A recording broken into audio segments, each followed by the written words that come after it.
Inglewood has always been a town of innovators. They've really had to always be one step ahead of the changing times.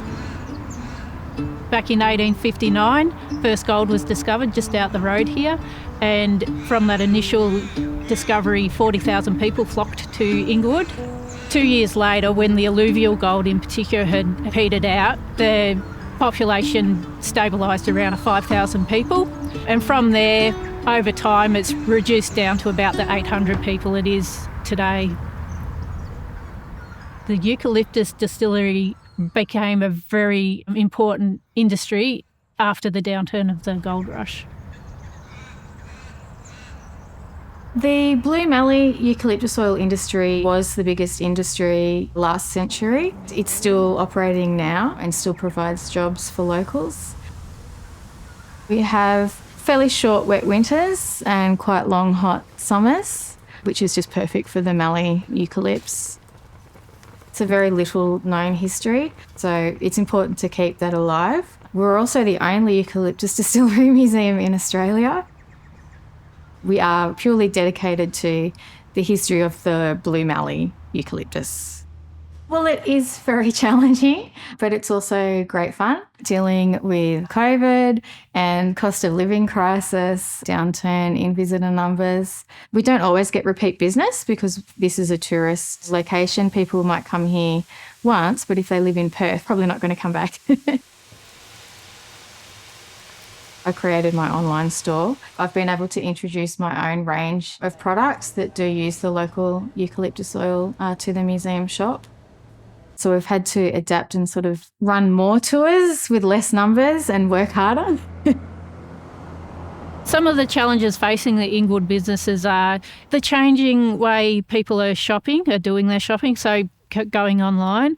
The downturn in the economy as well, the pressures of living at the moment, people just aren't spending as much, and also the way people travel. They might just drive through instead of stopping and stocking up on groceries or food. So it is just trying to attract those people and getting them to drive into Inglewood and think, wow, I want to stop here and actually explore this town, and then come back and visit again and again and again.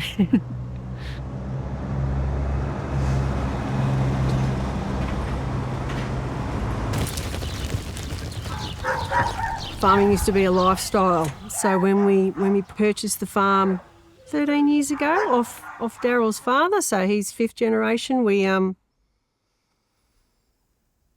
purchased in the drought. No income, it's hard work. No grass, it was dry. Farming's really hard work because you're battling with Mother Nature. In the last 12 months, we've had fire, we've had flood, we've had wind, we've had everything. And then you go into low prices, then you go into droughts, interest rates. So you need to have passion, love, you need to have a good work ethic, and you have to have love for it. It's hard, it's unforgiving, and you have to be able to, I suppose, change and adapt your business, and we've done that probably too often, but it's the only way to survive. We have 850 hectares, about 3,500 odd sheep. We have pigs, we have goats, we've got about 90 head of cattle. So the pigs was our main income, and when that fell apart, we were like, what are we going to do? We've got to do something. We changed our business plan that many times, and we started marketing our own pork. I was going to build a shop on farm. I just didn't know whether people would want to drive into the Dust Bowl to see our product or buy our product. So I thought a shop might be nicer at Inglewood.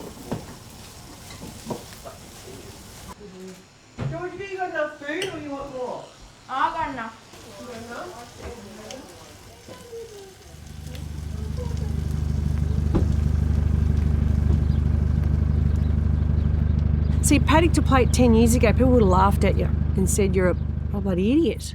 It's not going to work. paddock to plate's really gained momentum over the last 5 years. And it probably is still gaining momentum. I did not expect the butcher shop to work at all. So from the farm of Murphy's Creek to the fat butcher shop in Inglewood, we're about 32 k's.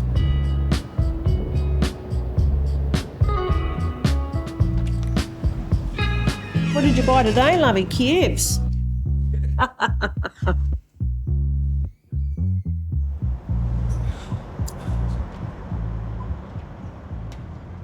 I can keep the prices down by cutting out the middleman because I am the middleman.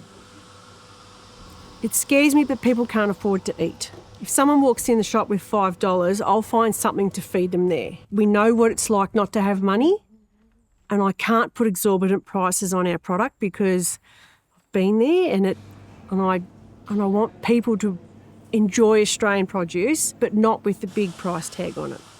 Shopping local and shopping Australian products is paramount. People need to have a really think about why aren't they shopping local? Because one day they're going to walk down the street and no one's going to be there.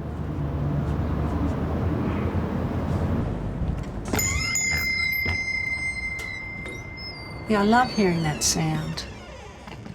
That's a nice happy sound because it means someone's coming into my store. There's so many beautiful places in Australia to go, and even around Victoria there's so many beautiful places to go. It's very hard to get as many tourists as you like to your particular town. Our locals are great, but our population across the Shire is less than 8,000 people, and it's a very big Shire. Our businesses aren't sustainable unless we have visitors. At Christmas time there were storm events and there was flooding near here, but people further away, say in Melbourne, would hesitate to drive into the country to these areas for fear of what they might find. The previous year there were fires, again deterring people from travelling to the country. So those sorts of events have a cumulative effect. It's different than the city, I guess, because in the country, as far as business owners, I would say people will do better if they're stoic, resilient, and they look at the whole picture. But if people can collaborate and find ways to work with each other, it really strengthens what you can do. So we came here in 2005 and opened up our store in 2006. When we arrived, there was one other vintage store. We were the second. We'd made friends with a couple of people in Bendigo who also had an antique store. They moved their business from Eaglehawk to Inglewood. So that made the third collectibles store. And since then, there have been two other collectibles stores come to town. Well, it gives people more of a reason to visit. If they know there's 5 antique stores, if they can't find something at one, there's 4 others to look at as well. It's just that there's not enough people, yeah. We really rely on visitors to come and support the country towns. You know, they say use them or lose them, and that's really true too. People always say, save for a rainy day. Well, when you're a small business person and it's your livelihood, there are so many rainy days. You've just got to have a plan B, a plan C, a plan D, you know. So we started the online store in COVID. And, he said, I sold one of those for $50 online the other day. Oh my goodness. Online's great. If you're looking for something that you can't find, you know, anywhere, it's great. We actually gained customers too from overseas because they didn't know about our business, but they would do an internet search for a particular item and they would find it at our store. And so we could make sales that way. And then last year, when we could see that the economy's slowing down, so we decided to take a stall at another vintage emporium, so a different clientele than what go past our door here. And then recently we've decided that we're going to not open as much here, which will free me up to list more items on the online store. So to really develop that, so that if we are subject to more adverse weather events and we can't open because A, we don't have power, or B, we don't have internet. So that's sort of another plan to try and help our business be sustainable. In a perfect world, I would prefer to have a busy, thriving business because the bricks and mortar stores are what keep the towns alive. The butcher shop was a really interesting purchase because it had a very good wholesale. Had no fronter shop. It had no one coming in the front door, and we still laugh at this day. The first week I've come home, I've made $50 in the front door one day, and I went, "What have I done? I've bought this lemon." I bought this lemon. Anyway, we worked and we kept going. It does take time. That'll be yours, mate. Someone wants us. Thanks, love. My next adventure, we might even have to freight our own product to Melbourne to get dispersed doing paddock to plate to households. Yeah, I've always been positive about the future of Inglewood. I think it's just the town working together to attract people into the town. It's just getting the word out there that Inglewood is open and really waiting for people to come here and visit.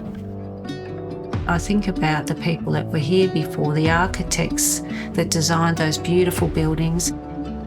It's really important to leave something for the people that come after us.